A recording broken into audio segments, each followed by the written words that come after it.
So welcome students.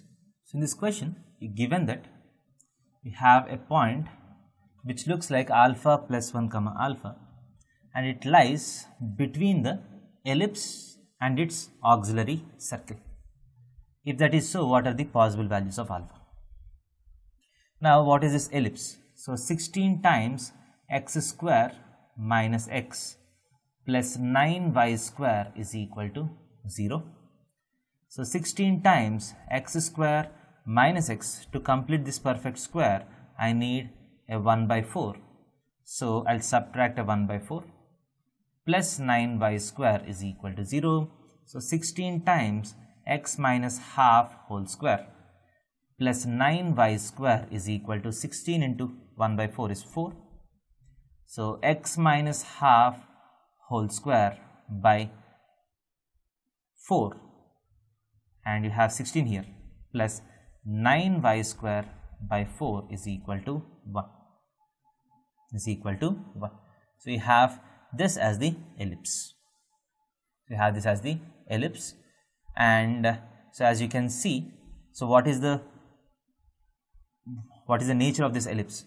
So if I write this, so the nature of the ellipse is, it looks like a vertical ellipse because the ellipse is looking like this, x minus half whole square by 4 by 16 plus y square by 4 by 9 is equal to 1. So now the number below y square is larger than the number below x square. So this is a case of a vertical ellipse. Now the auxiliary circle of this will be x square plus y square is equal to b square. So the auxiliary circle for this is, the auxiliary circle will also have the same center, that is x minus half whole square plus y square is equal to 4 by 9. So the ellipse is x minus half whole square by 4 by 16 plus y square by 4 by 9 is equal to 1, and the corresponding auxiliary circle has the same center as the ellipse, x minus half whole square plus y square, and has the radius which is equal to the length of major axis. The length of major axis in this case is 2 by 3, the whole square is 4 by 9. So you got the ellipse as well as the auxiliary circle. Now this point has to lie between the ellipse and its auxiliary circle. So usually the ellipse looks like this if it is a vertical ellipse, and the auxiliary circle looks like this. Now obviously alpha plus 1 comma alpha, we know that this is a point on the line y is equal to x minus 1, because the y coordinate is nothing but x coordinate minus 1.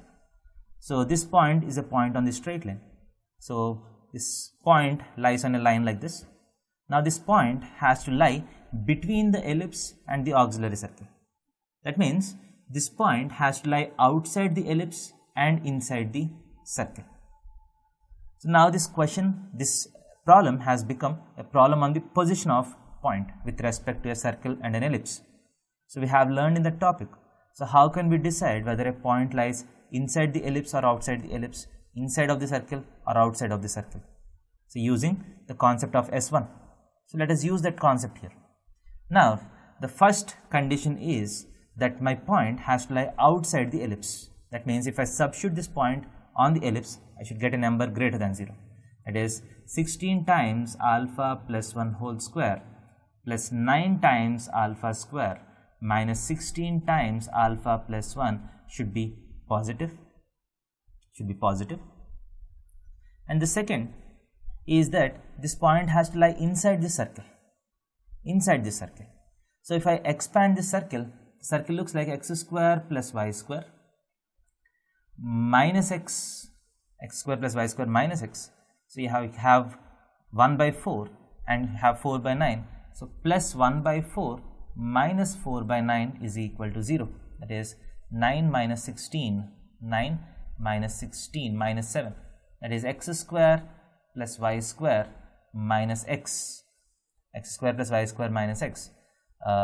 9 minus 16 minus 7 by 36 is equal to 0. Now this is the equation of circle. Now I want my point to be inside this circle. That means if I have to substitute this point on the circle, you should get a number which is less than 0. That is alpha plus 1 whole square plus alpha square minus of alpha plus 1 minus of 7 by 36 should be less than 0. So these are the two conditions. Obviously these are quadratic conditions. You can solve them. So you have from the first condition 16 alpha square plus 9 alpha square, 25 alpha square. Yeah, you have 32 alpha minus 16 alpha, that is plus 16 alpha. You have plus 16 minus 16. The constants are getting cancelled, so this is greater than 0.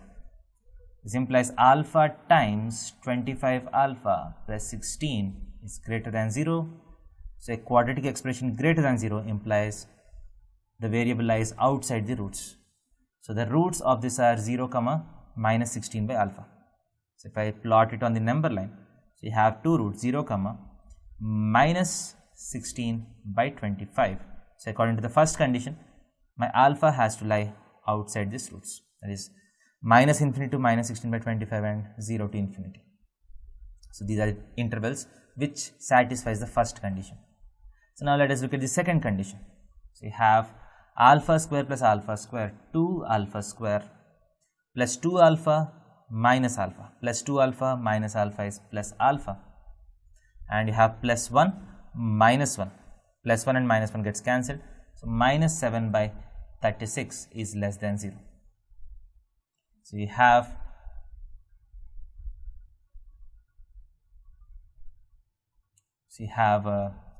36 into 2, 72 alpha square plus 36 alpha minus 7 less than 0. And this is a quadratic expression less than 0, so alpha has to lie between the roots. So what are the roots that we have here? Is this factorizable?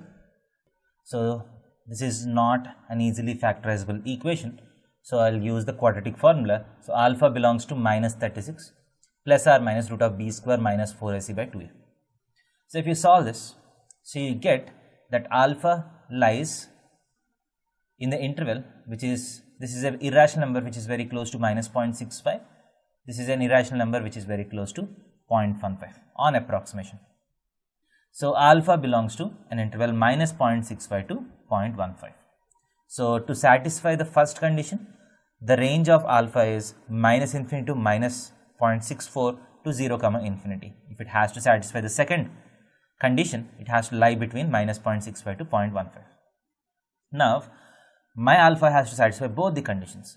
So what is the range in which alpha has to lie? So alpha can lie between minus 0.65 to minus 0.64 or 0 to 0.15. So if that is so, what are the options which are valid? So then integer part of alpha is equal to 0 is okay. So there are some values for which integer part of alpha can be equal to 0. So this is okay. Integer part of alpha is equal to minus 1 is also okay. There are between minus 0.65 and minus 0.64, integer value of alpha will be equal to minus 1. So option B is also okay. No real alpha exists is wrong. Integer part of alpha is equal to 1 is wrong, because there is no alpha whose integer part is 1. So these two are the valid options for this question. Thank you.